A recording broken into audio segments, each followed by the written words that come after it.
हे नमस्ते, चैनल पर वापस स्वागत है। क्या आपने कभी मानवीय व्यवहार के बारे में कुछ अजीब नोटिस किया है? जिस पल आप स्पष्टीकरण देना बंद कर देते हैं, हर क्रिया का बचाव करना बंद कर देते हैं और किसी की कहीं हर छोटी बात पर प्रतिक्रिया देना बंद कर देते हैं, लोग अचानक आपको और अधिक नोटिस करने लगते हैं। वही व्यक्ति जिसने पहले आपके प्रयासों को नजरअंदाज किया था, अचानक जिज्ञासु हो जाता है।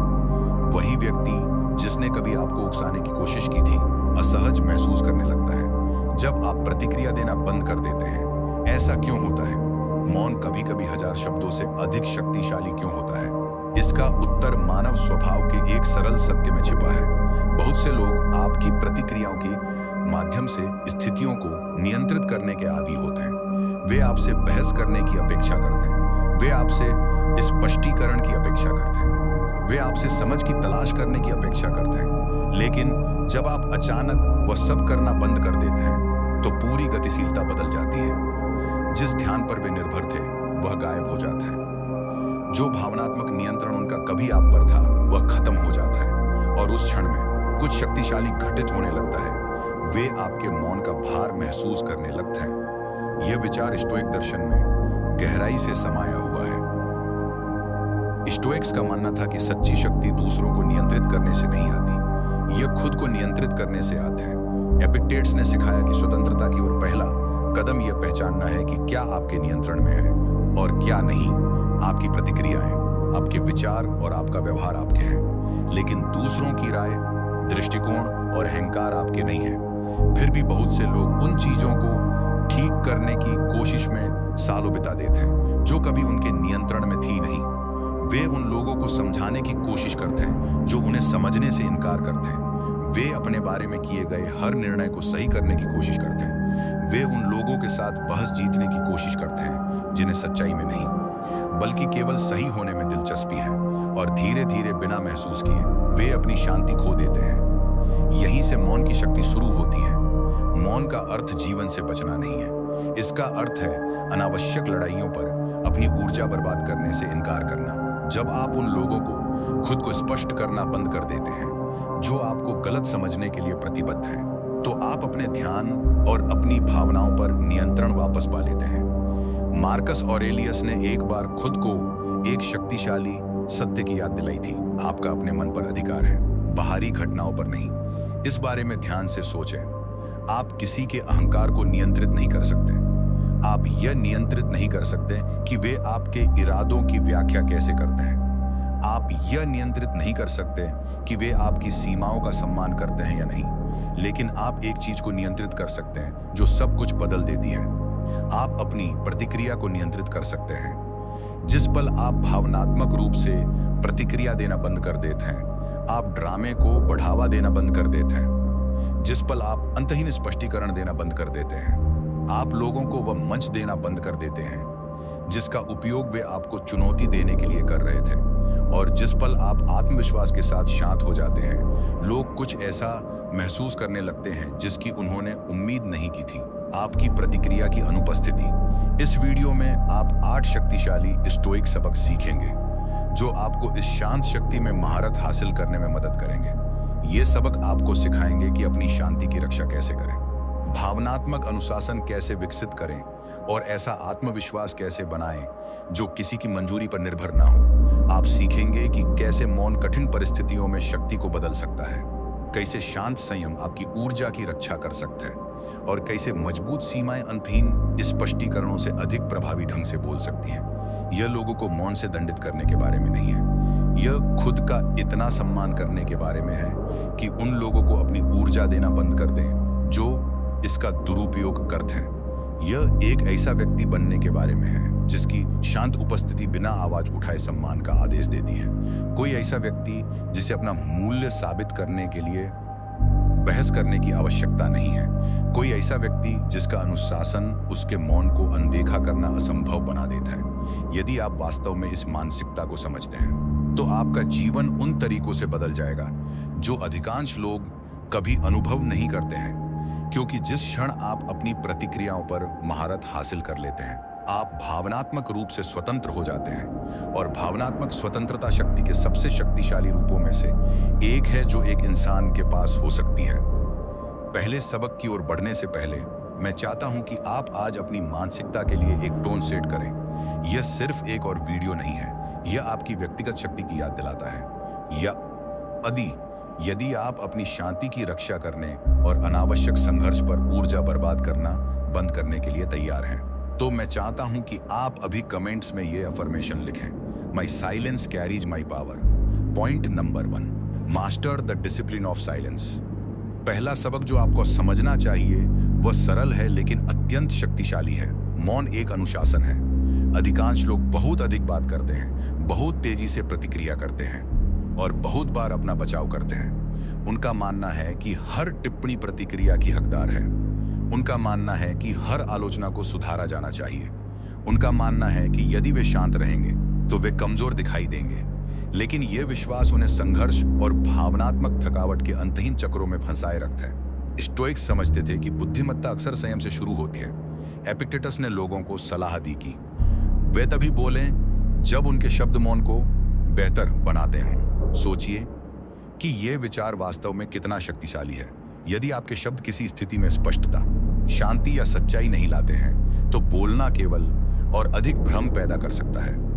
जब आप तुरंत प्रतिक्रिया देने की अपनी इच्छा को नियंत्रित करना सीख जाते हैं तो आप मानसिक शक्ति का वह स्तर विकसित करते हैं जिसे अधिकांश लोग कभी प्राप्त नहीं कर पाते हैं।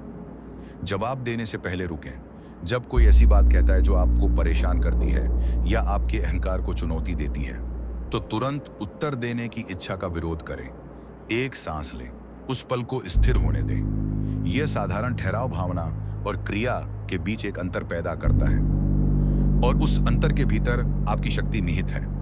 प्रतिक्रिया देने के बजाय निरीक्षण करें। जब लोग आपसे भावनात्मक रूप से प्रतिक्रिया देने की उम्मीद करते हैं और आप शांत रहते हैं तो वे अपने बारे में और अधिक प्रकट करते हैं। उनके इरादे, उनकी हताशा और यहां तक कि उनकी असुरक्षा भी दिखाई देने लगती है जब उन्हें एहसास होता है कि आप वही खेल नहीं खेल रहे हैं। अपने शब्दों को सावधानी से चुनें। जब आप बोलें तो सुनिश्चित करें कि आपके शब्द स्पष्ट, शांत और उद्देश्यपूर्ण हों। अपनी आवाज न उठाएं। अपनी प्रतिक्रिया में जल्दबाजी न करें। शांत आत्मविश्वास के साथ बोलें। इस तरह के संचार का वजन चिल्लाकर की गई बहस से कहीं अधिक होता है। सेनेका ने चेतावनी दी थी कि क्रोध और आवेगी भाषण अक्सर ऐसी समस्याएं पैदा करते हैं जिनसे बुद्धिमत्ता बच सकती थी। जब आप मौन में महारत हासिल कर लेते हैं तो आप खुद को उन अनावश्यक गलतियों से बचा लेते हैं। समय के साथ लोग आप में कुछ अलग नोटिस करने लगते हैं। उन्हें एहसास होता है कि आपको आसानी से उकसाया नहीं जाता। उन्हें एहसास होता है कि ड्रामा पैदा करने की उनकी कोशिशें अब काम नहीं करती। और जब कोई आपकी प्रतिक्रियाओं को नियंत्रित करने की क्षमता खो देता है तो वे आपकी भावनात्मक स्थिति पर वह प्रभाव भी खो देते हैं जो उनके पास कभी था। यह स्टोइक अनुशासन की शांत शक्ति है। यह बल पर निर्भर नहीं है, यह बहस पर निर्भर नहीं है। यह बस उस ईंधन को हटा देता है जिसकी संघर्ष को जीवित रहने के लिए आवश्यकता होती है। जब आप इस आदत का लगातार अभ्यास करते हैं तो आपकी उपस्थिति शांत, स्थिर और आत्मविश्वासी बन जाते हैं। लोग आपके संयम का सम्मान करने लगते हैं क्योंकि यह भावनात्मक परिपक्वता को दर्शाता है। तो आज ही इसका अभ्यास शुरू करें। कम बोलें, अधिक निरीक्षण करें। अपने आसपास की हर चीज पर के प्रतिक्रिया देने से इनकार करके अपनी ऊर्जा की रक्षा करें। आपके शांत मौन को आपके चरित्र की ताकत दिखाने दें। अब मैं चाहता हूं कि आप अभी कमेंट्स में यह अफर्मेशन लिखें, my silence shows my strength. Point number 2, अपनी प्रतिक्रियाओं से दूसरों के अहंकार को बढ़ावा देना बंद करें। दूसरा सबक जो आपको सीखना चाहिए वह ये है, बहुत से लोग तभी शक्तिशाली महसूस करते हैं जब वे आपकी भावनाओं को नियंत्रित कर सकते हैं। वे आपको उकसाते हैं, आपकी आलोचना करते हैं, आप पर सवाल उठाते हैं या आपका अनादर करते हैं क्योंकि वे एक प्रतिक्रिया की उम्मीद करते हैं। वह प्रतिक्रिया उनका इनाम बन जाती है। जिस क्षण आप क्रोधित होते हैं, रक्षात्मक हो जाते हैं या खुद को साबित करने के लिए बेताब हो जाते हैं, आप अनजाने में उन्हें वही दे देते हैं जो वे चाहते थे, आपका ध्यान और आपकी भावनात्मक ऊर्जा। स्टोइक दर्शन हमें इस जाल के बारे में चेतावनी देता है। मार्कस ऑरेलियस ने एक शक्तिशाली अनुस्मारक लिखा था, सबसे अच्छा बदला यह है कि आप अपने दुश्मन की तरह न बने। उन शब्दों के बारे में गहराई से सोचें। जब कोई अहंकार, असुरक्षा या हेर फेर से काम करता है तो वे आपको उसी भावनात्मक अराजकता में खींचना चाहते हैं। लेकिन जब आप प्रतिक्रिया देने से इनकार करते हैं तो आप पूरे पैटर्न को तोड़ देते हैं। भावनात्मक चारे को पहचाने। हर टिप्पणी आपकी प्रतिक्रिया के लायक नहीं होती। कुछ शब्द केवल आपको उकसाने के लिए डिजाइन किए गए हैं। जब आप इसे समझ जाते हैं तो आप हर आलोचना को ऐसी चीज के रूप में मानना बंद कर देते हैं जिसका आपको उत्तर देना ही चाहिए। इसके बजाय आप इसे वैसे ही देखते हैं जैसे ये वास्तव में है। आपके फोकस को नियंत्रित करने का एक प्रयास।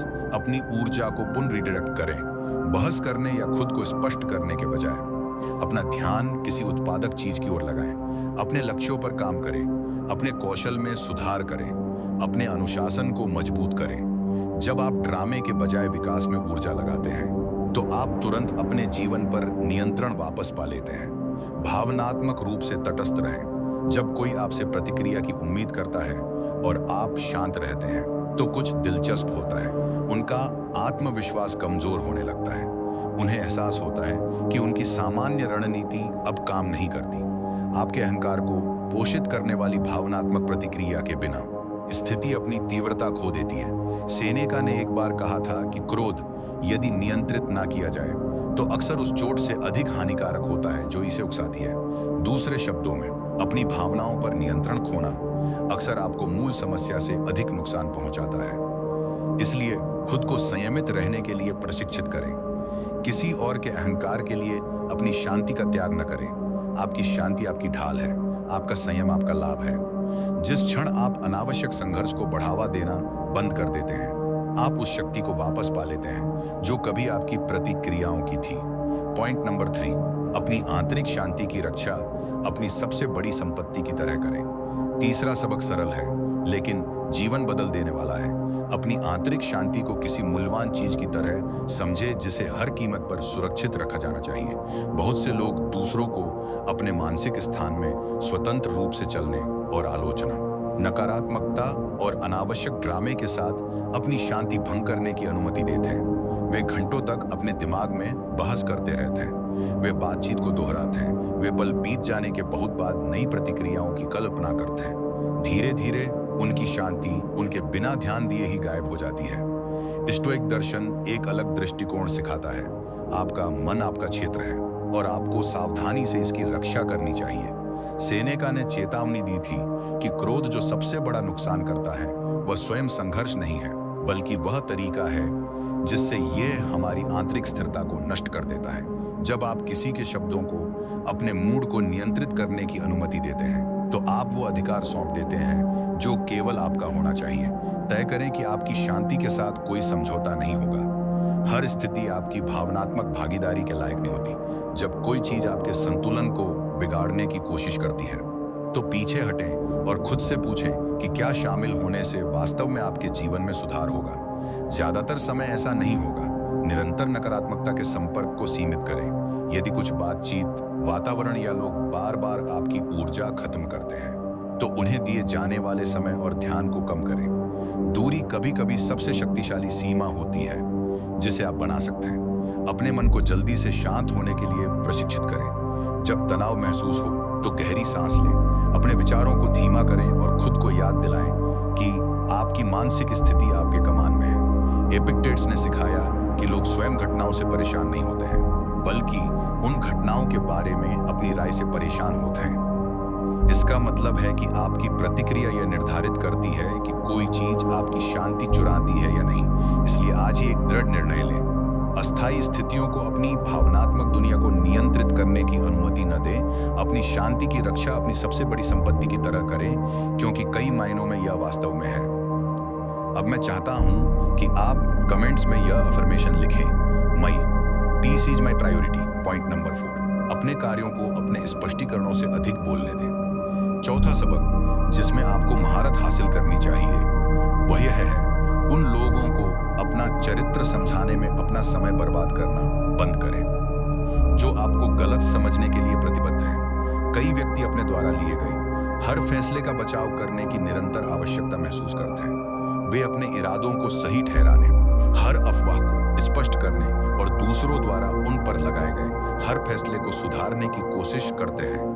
लेकिन सच्चाई सरल है। जो लोग वास्तव में आपका सम्मान करते हैं वे आपके कार्यों को देखेंगे और समय के साथ आपके चरित्र को समझेंगे। जो लोग आपको गलत समझना चाहते हैं वे ऐसा करेंगे चाहे आप खुद को कितनी भी स्पष्ट रूप से क्यों न समझाएं। स्टोइक दर्शन इस मानसिकता का पुरजोर समर्थन करता है। मार्कस ऑरेलियस ने खुद को एक शक्तिशाली पंक्ति के साथ याद दिलाया, ये बहस करने में और समय बर्बाद न करें कि एक अच्छा आदमी कैसा होना चाहिए, वैसे बने। वह वाक्य एक गहरा संदेश देता है। हर किसी को अपने मूल्यों के बारे में समझाने की कोशिश करने के बजाय उन्हें लगातार जिए। अपने अनुशासन, अखंडता और शांत व्यवहार को यह बताने दें कि आप कौन हैं। अपनी पसंद के बारे में अधिक स्पष्टीकरण देना बंद करें। जब आप ऐसा निर्णय लेते हैं जो आपके मूल्यों के अनुरूप हो तो चुपचाप उस पर कायम रहें। आत्मविश्वास को अंतहीन औचित्य की आवश्यकता नहीं होती। निरंतर व्यवहार के माध्यम से विश्वसनीयता बनाएं। जब दूसरे अपना आपा खो दे तो धैर्य दिखाएं। ईमानदारी दिखाएं भले ही झूठ बोलना आसान हो। सम्मान दिखाएं भले ही कोई और बुरा व्यवहार करे। समय के साथ ये कार्य एक ऐसी प्रतिष्ठा बनाते हैं जिसे अकेले शब्द कभी नहीं बना सकते। प्रशंसा की तलाश करने से इनकार करें। जब कोई आपको गलत समझता है तो खुद को याद दिलाएं कि हर राय को सुधारने की आवश्यकता नहीं होती। आपका जीवन कोई अदालत नहीं है जहां आपको हर आरोप का बचाव करना चाहिए। एपिक्टेट्स ने सिखाया कि यदि कोई आपके बारे में बुरा बोलता है तो आपको उनके साथ बहस करने के बजाय इस तरह से जीना चाहिए कि आप उन्हें गलत साबित कर सकें। यह स्टोइक शक्ति का शांत आत्मविश्वास है। जब आपके कार्य स्थिर रहते हैं तो सच्चाई अंततः आपके आवाज उठाए बिना ही दिखाई देने लगती है। इसलिए हर आलोचक को खुद को समझाना बंद करें। अनुशासन और शांत दृढ़ विश्वास के साथ अपने मूल्यों को जीने पर ध्यान केंद्रित करें। अपने जीवन को, अपने चरित्र का प्रदर्शन आपके शब्दों की तुलना में अधिक शक्तिशाली ढंग से करने दें। पॉइंट नंबर 5, सम्मान के पीछे भागना बंद करें और गरिमा के साथ जीना शुरू करें।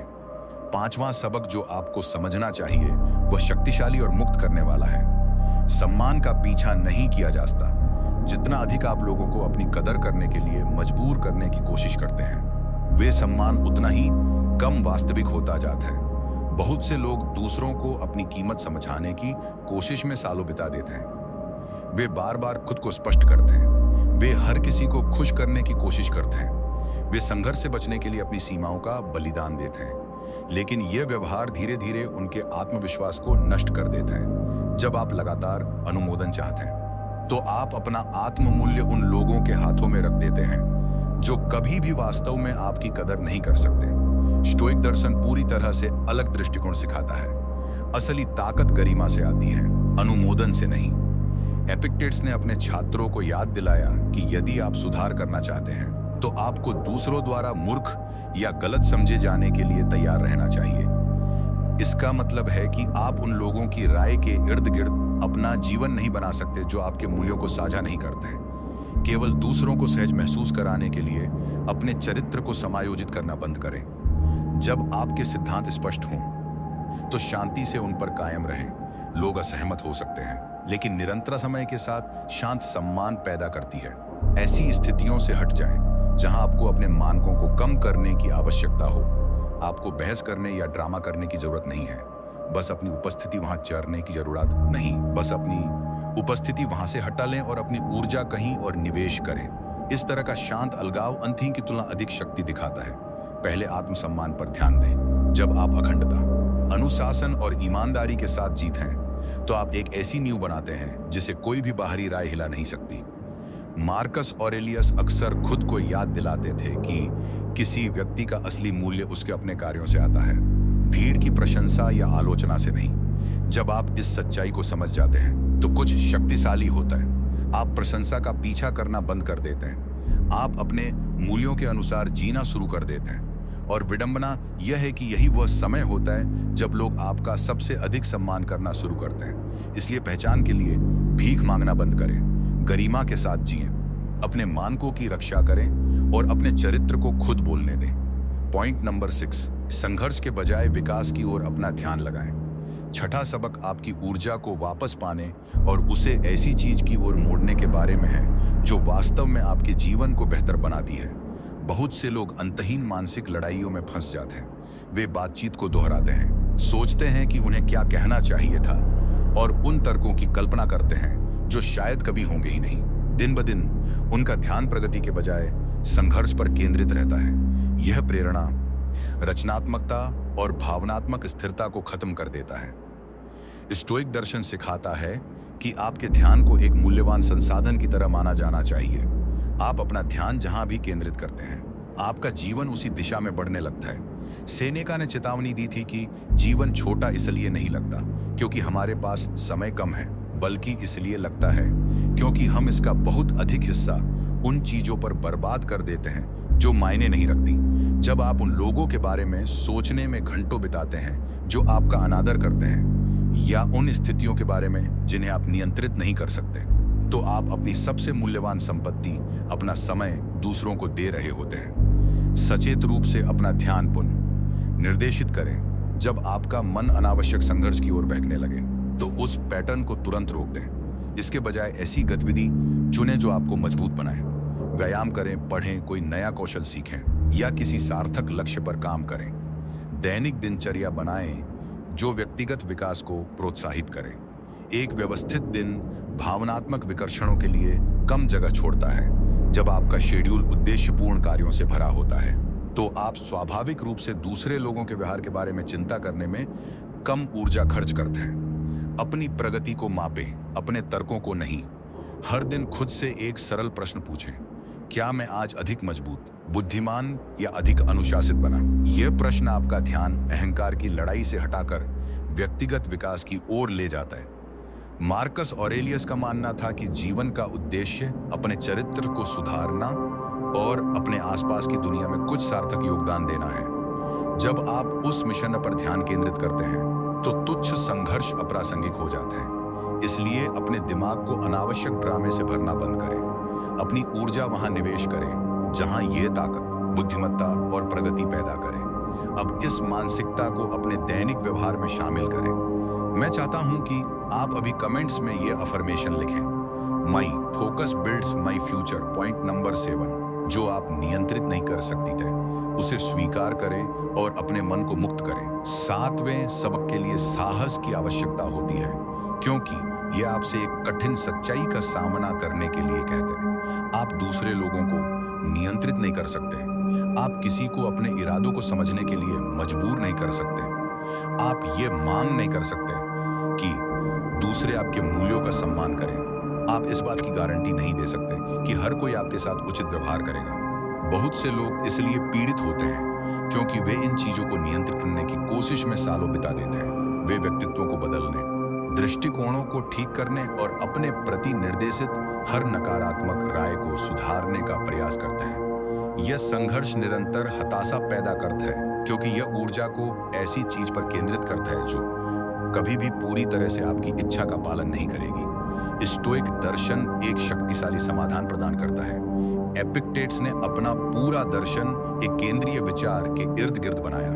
जीवन को उसमें विभाजित करें, और जिसे आप नियंत्रित कर सकते हैं और जिसे आप नहीं कर सकते हैं। आपके निर्णय, प्रयास, अनुशासन और चरित्र आपके हैं, लेकिन दूसरे लोगों के विचार और कार्य आपके नहीं हैं। एक बार जब आप इस अंतर को समझ जाते हैं, तो आपका मन हल्का और स्पष्ट हो जाता है।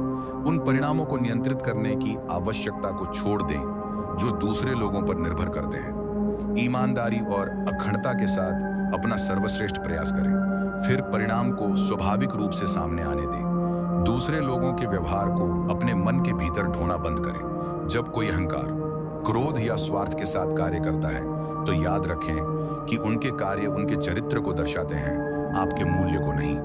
अपना ध्यान वापस अपने मानकों की ओर मोड़ें। हर दिन खुद से पूछें कि क्या आपका व्यवहार धैर्य, अनुशासन और बुद्धिमत्ता को दर्शाता है। मार्कस ऑरेलियस ने खुद को याद दिलाया कि जब कोई गलत करता है, तो वे किसी और की तुलना में खुद को अधिक नुकसान पहुंचाते हैं। वह एहसास आपको कड़वाहट से दूर जाने और अपने स्वयं के विकास पर ध्यान केंद्रित करने की अनुमति देता है। जब आप अपने आसपास के हर व्यक्ति को नियंत्रित करने की कोशिश करना बंद कर देते हैं, तो आप कुछ कहीं अधिक मूल्यवान प्राप्त करते हैं। आंतरिक स्वतंत्रता, आपका मन शांत हो जाता है, आपकी प्रतिक्रियाएं समझदार हो जाती हैं और आपका जीवन हताशा के बजाय उद्देश्य द्वारा निर्देशित हो जाता है। इसलिए उसे छोड़ दें जो आपके नियंत्रण में नहीं है और स्पष्टता और अनुशासन के साथ अपनी शांति की रक्षा करें।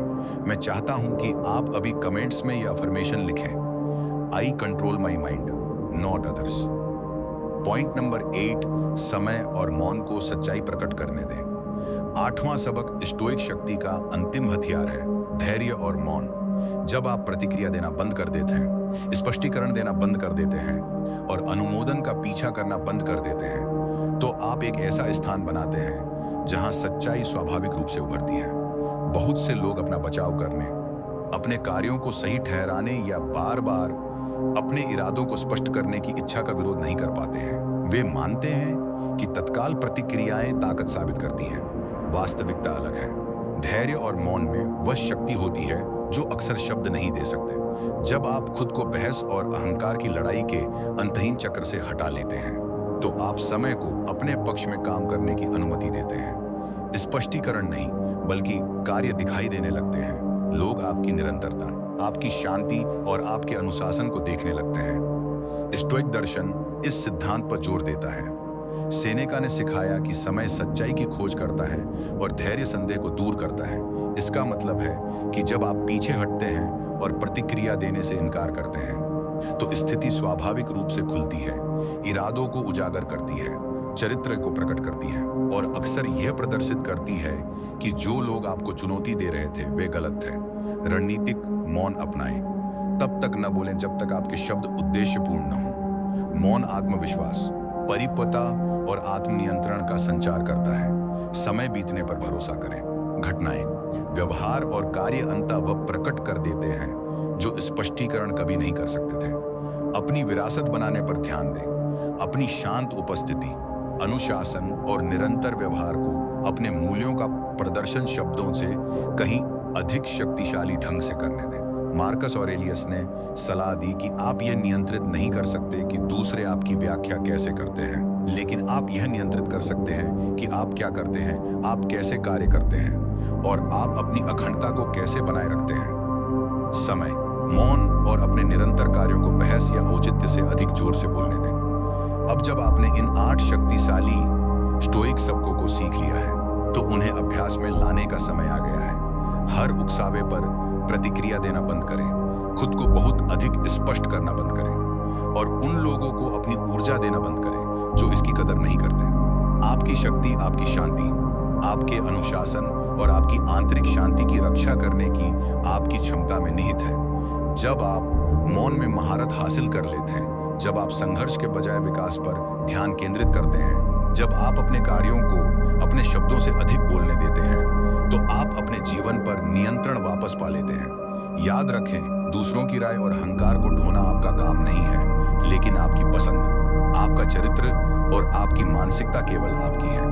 हर बार जब आप समझाने, बचाव करने या अनावश्यक रूप से प्रतिक्रिया देने की इच्छा का विरोध करते हैं, तो आप मजबूत होते जाते हैं। हर बार जब आप ड्रामे के ऊपर अपनी शांति को प्राथमिकता देते हैं, तो आप उस शांत आत्मविश्वास का प्रदर्शन करते हैं जो बिना चिल्लाए सम्मान का आदेश देता है। स्टोइक ज्ञान हमें याद दिलाता है कि सच्ची स्वतंत्रता आंतरिक है। यह स्वयं पर महारत हासिल करने से आती है, किसी और को नियंत्रित करने से नहीं। इस ज्ञान को लें और इसे लगातार लागू करें। अपनी ऊर्जा की रक्षा करें, अपनी सीमाओं को मजबूत करें और अपनी शांत उपस्थिति को बात करने दें। आपका मौन कमजोरी नहीं है, यह आपकी परम शक्ति है।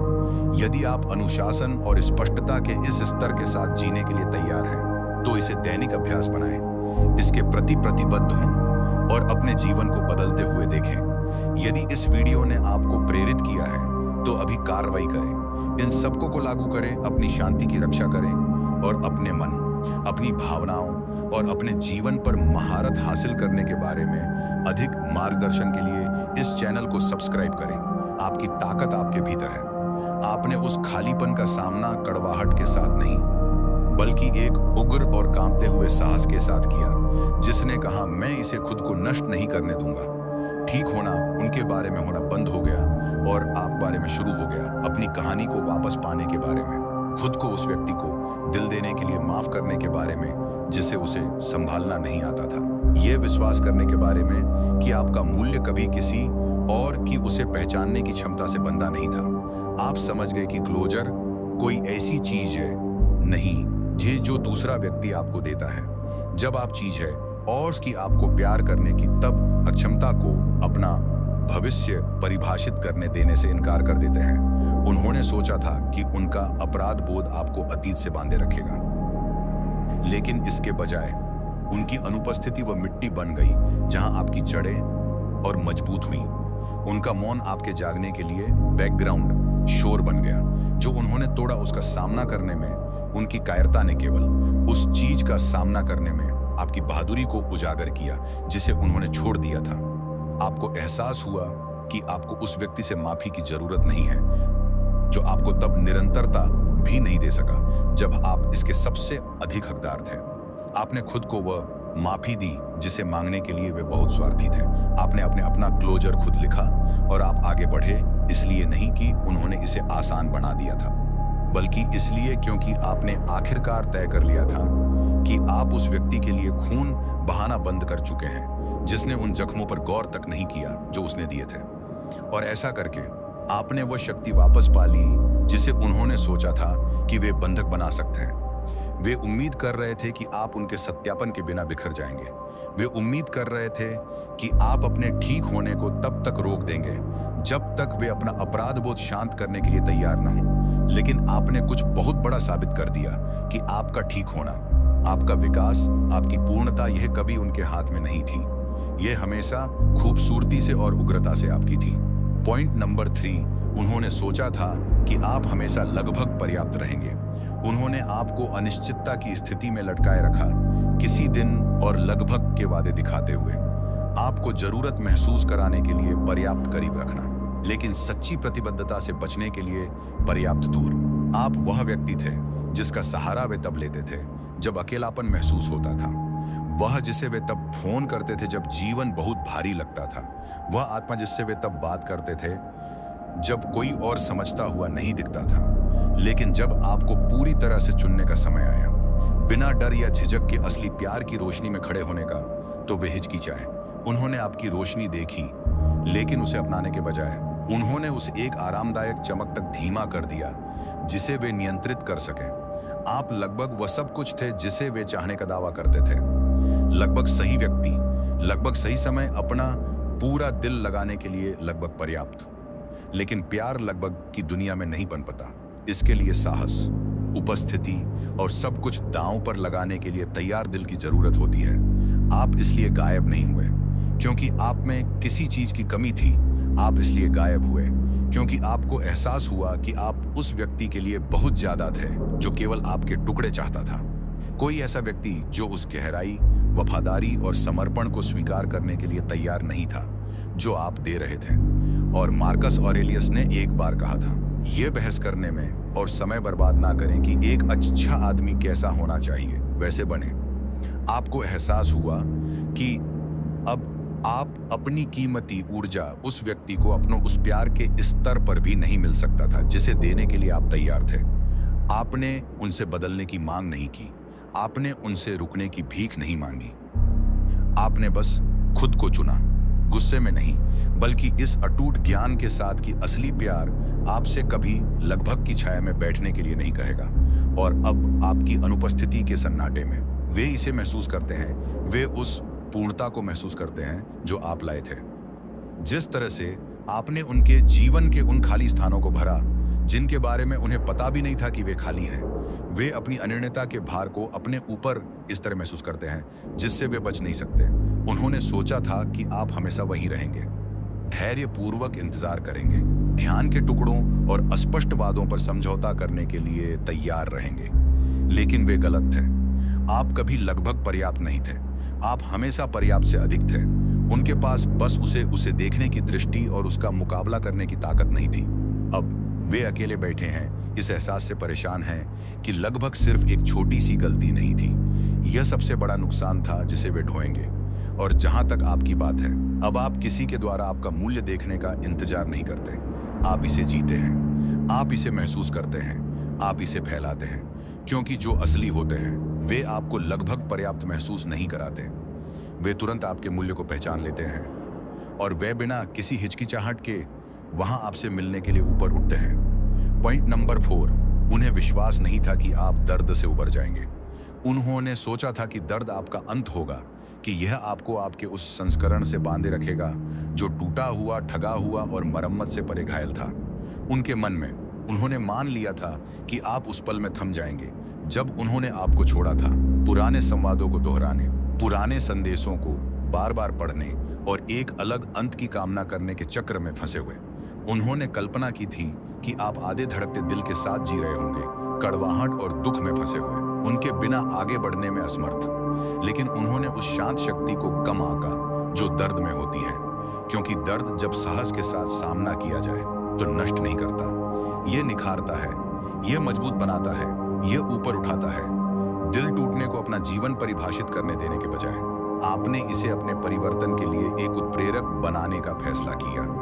आप उस अकेलेपन में बैठे जो उन्होंने पीछे छोड़ दिया था, और इसे खुद को अंदर से सड़ने देने के बजाय आपने इसे आत्मसम्मान, आत्म प्रेम और अटूट लचीलेपन के नए बीज बोने के लिए मिट्टी के रूप में इस्तेमाल किया।